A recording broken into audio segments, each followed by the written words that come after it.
Welcome to Wellness Rebranded. We know there's so much conflicting health and fitness advice out there. And you're tired of the senseless and toxic diet culture noise. You're ready to tune into your body, feel empowered around food, and focus on your true health and well-being. Welcome to the Wellness Rebranded podcast. We're the healing trio of your health and wellness anti-diet dreams. I'm Tara, personal trainer.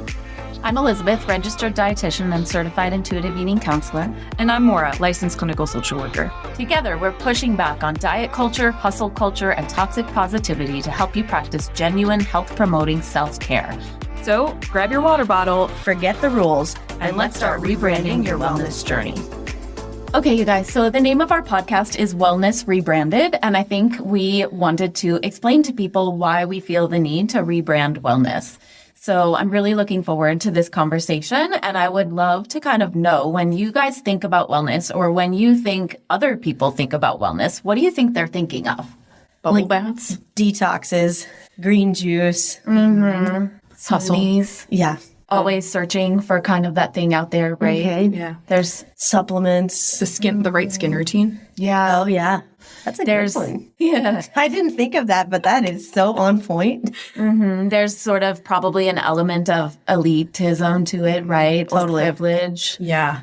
I'm thinking of like the Instagram, It sort of takes a lot of money to pursue wellness, or it could take a lot of money to pursue wellness the way that we're presented to it in our culture, right? Yeah. All those supplements, all those detoxes, all those cleanses, all those hours at the gym, all that skincare regimen has a certain tone to it, right?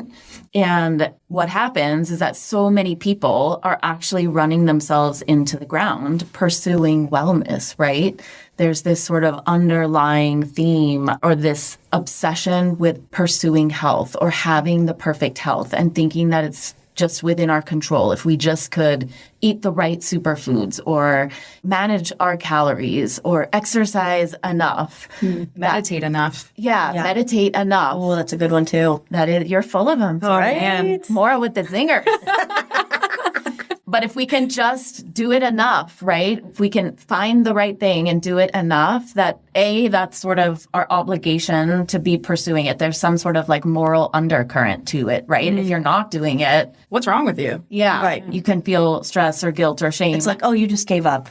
yeah. You don't even care. How quickly our minds do that. Like, ugh. There's an idea that wellness has a certain look, right? Oh, yeah. I'm thinking about one time you had told us about that poodle science video that We chatted about it in one of our first episodes, but definitely the cultural narrative is that you can tell whether a person is sort of healthy or well by the way that they look, right? And we all know the undercurrent of that is thinner is supposed to be better or more healthy or more the things. So there's a big old heaping serving of diet culture in wellness culture, when the reality is healthy bodies come in all shapes and sizes. You cannot tell a person's health by looking at them. Bodies also change throughout the lifespan. But I think kind of another overarching theme to wellness is this idea that our body needs micromanaging, right? It's so crazy, too. Our body is like literally built to manage itself. And think about just with diet, right? Well, are we eating at the right time of day? Should I or shouldn't I eat after this time of day? Or am I eating the right combination of foods? Are my macros exactly in the right category? Am I doing the right kind of exercise? Am I burning enough calories?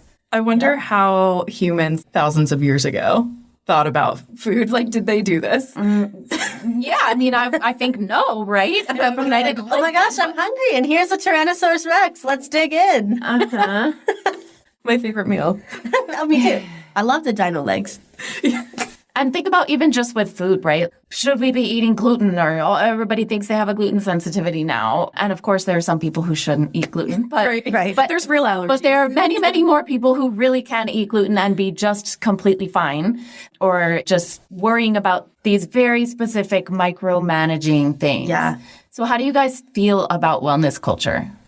It's really frustrating because we're focused on all these minute things like, should I eat gluten or dairy? And we're not worrying about stress management or sleeping enough. Yeah. It's kind of like, oh, I'm going to mow my grass while my house is on fire. Yeah, I was going to say, or ignoring the fact that those things are actually causing stress and anxiety, which is part of health Right. and well-being to manage those things, right? Yeah, it's exhausting to think about what ratio of carbs to protein to all this stuff. Yeah. Like, that's exhausting. So wellness culture then tends to be taking people off. If we're at a fork in the road, right, and we start pursuing wellness, I think the point is that so very often we're heading further and further away from the solution, from actual true health and well-being, when we're ignoring the fact that those things are causing stress and anxiety. They might be making us feel anxious, right? They may be contributing to feelings of guilt or shame if we're not doing them supposedly right, or we're not getting the supposed result that we're looking for. It's so hard too because the way is very convoluted. The way to true health and wellness is really like simple. Not easy, but simple. But there's so many people over here selling these diet shakes and pimping this waist trainer product and all these things that look like they might be well, but then they're actually completely full of it. Yeah. Yeah. So what are some examples of how you see that in the gym? Oh my gosh, I see this all the time in the gym with like protein shakes. I love a protein shake. They're great. They're a good way to get in a lot of protein in a really convenient package. But the fact that we like stress so hard about which one has the most protein and can your body absorb more than 30 grams at a time? Some say yes, some say no. It's like, oh my gosh, just finish your workout and go eat some food. How about in workouts? Are there people who are like, I need to do exactly the right Yeah. workout? I see this too. People will come and be like, oh, I don't want to lift weights because I'm going to get big. Maybe if you like work really hard, you might get massive. But for most women in particular, we don't have the right hormones to really bulk. We might get a little bigger, maybe, but we're not going to turn into like Arnold without really, really, really trying, right? Or people that think cardio is like the way. I want to exercise, but I only want to do cardio because the weight room is full of like steroids and dude bros. You know, they get kind of derailed on something that's actually really good for them, and you don't even have to do it in a weight room, you know, but because it looks a certain kind of way, they're going to stay with the elliptical. I know I've gotten sometimes caught up in the details of an exercise routine too. Like, I need to be exercising for X number of minutes in this specific kind of Yes. exercise. I need to get my heart rate to this exact thing. I'm not focused so much on how I'm feeling. I'm focused more on these external things. Yeah, it's kind of hard, right? Because exercise is so full of science that you totally could be like, oh my gosh, the ideal intensity for you is this heart rate, like between this one and this one. So I can totally see people going, well, I'm going to use science to get the optimal results. Yeah, but if you're not feeling good while you're doing it, like But also for the vast majority of the people, it's sort of like cutting off your nose to spite your face. Totally. And that if you're worrying about this very scientific, teeny tiny component of Yep. it, and then that becomes so overwhelming, so burdensome that it either causes you to sort of give up on it really quickly, right? Or feel as though you're not doing it right, or it's causing you stress, overwhelm, all the things. Well, then it's sort of countering the effects of the exercise in the first place, right? It's Yeah. missing the bigger picture. Yes. That just moving your body regularly in any way you want or enjoy is really, really healthful. yeah. Same, you're right, Maura. The same exact thing happens with food. If I'm worried about all these kind of specific, finer details about counting my macros or kind of specific superfoods or whatever the things are, I mean, there's a million examples that I could give. I'm missing the bigger picture of just how can I eat in a way that supports my body and also is enjoyable and adds to the quality of my life. What about in mental health? Where does wellness culture show up in kind of your line of work? In mental health, I see it from the ways that both of you are describing it. Same thing, like, right, people are coming to me because they're stressed out about the things that they're eating or they're not getting the results they want in the gym. And it's also everywhere else, right? Like having just the right routine in the morning to have a great day or needing to do a certain thing to feel a certain way. We are getting very caught up in the details and trying to change something that's internal, and we're losing focus on the things that we actually want to do and care about. Yeah. I mean, I don't know the facts on the wellness industry specifically, but the diet culture is $72 billion industry. When you lump in wellness culture, I can't imagine what it is. But the point is, so many of us are focused exactly what you said, Maura, externally, dumping money into this or that, or getting really caught up in this or that.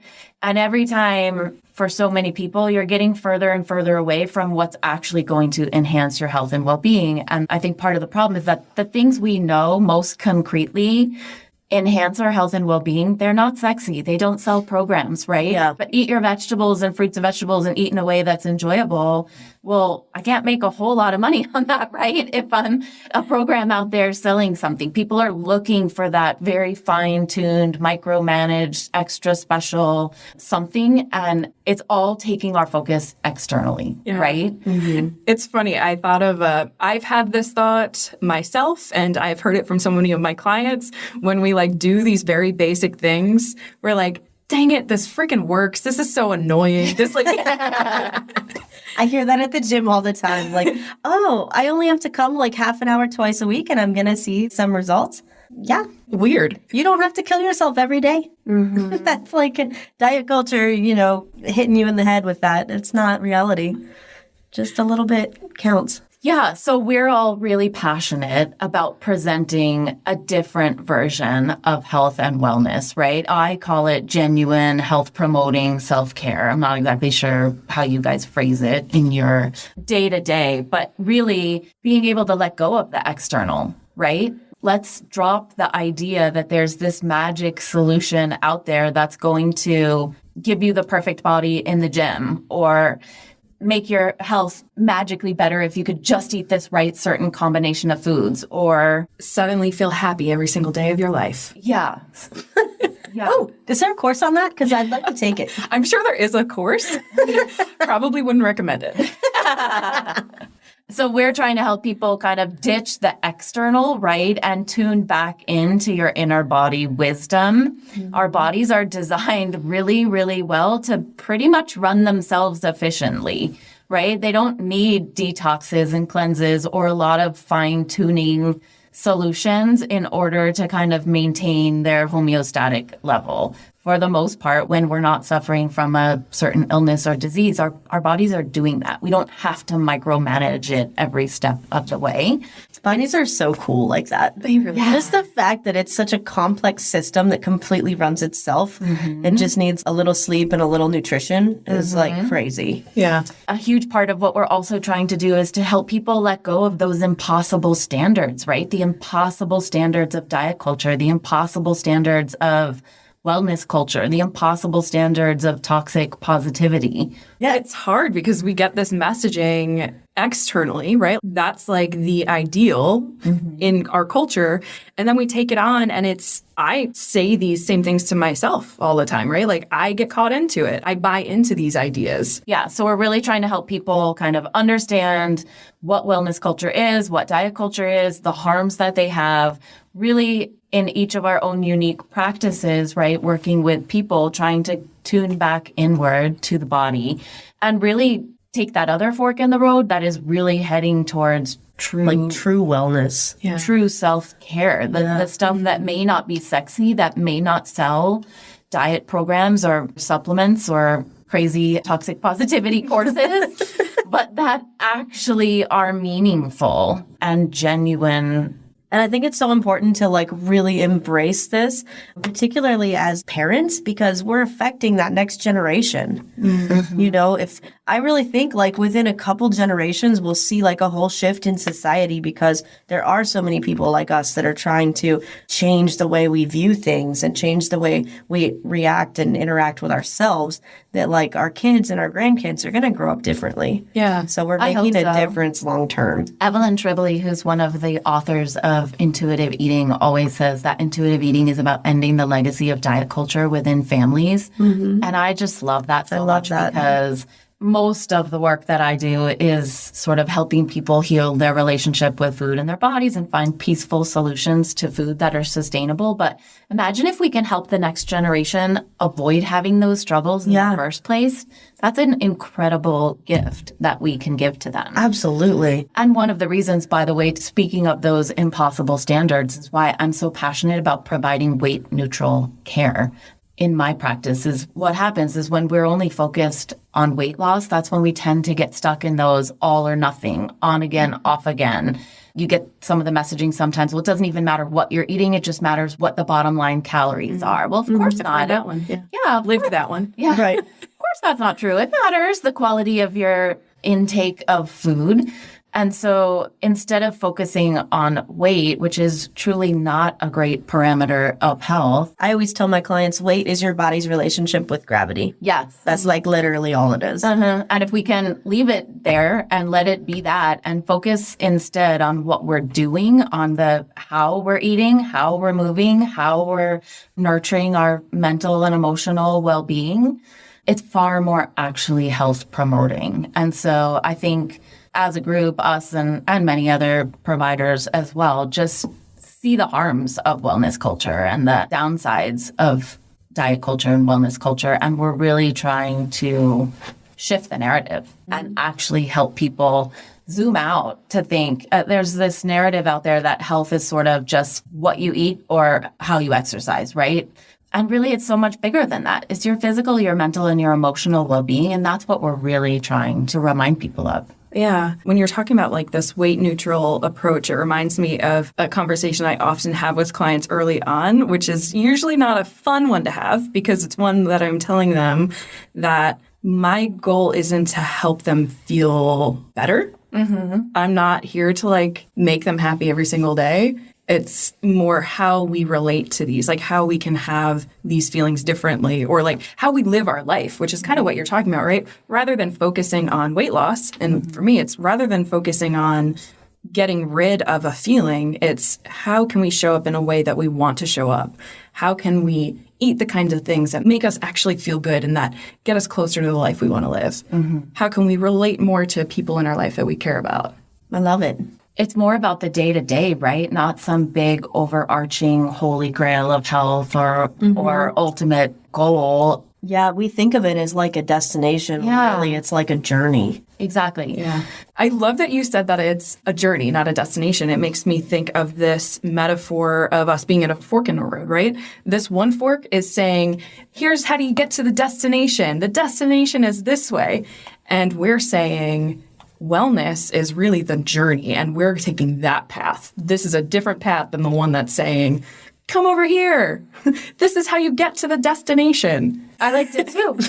I liked it. I just don't have anything to add. Yeah. So that is what we're here all about, trying to rebrand wellness and zoom out and look at the bigger picture from a lot of different angles and hopefully provide some tips and ideas and things for all of you to think about that may be actually more genuinely helpful and healthful for you. So I guess for this week, it would be really helpful to just start to notice. Notice what's happening in the wellness world around you. Notice what's happening in the diet culture world around you and how it makes you feel. Notice what you've been maybe searching for and try to just observe what that is and how it's making you feel. And is it actually taking you closer to genuine health promoting care, or is it sending you down that rabbit hole of wellness culture? Yeah. Thank you. Thanks, guys. Yeah. Thanks. Thank you for joining us for this episode of Wellness Rebranded. If you found this helpful, please take a moment and leave us a review and share it with your friends. If you'd like to learn more about Maura, you can find her at her website, mauratani.com. If you want to connect with me, find me on Instagram at Tara DeLeon Fitness. To connect with Elizabeth, visit her at www.elizabethharrisnutrition.com, and while you're there, follow the link to join her Health and Healing with Intuitive Eating community on Facebook.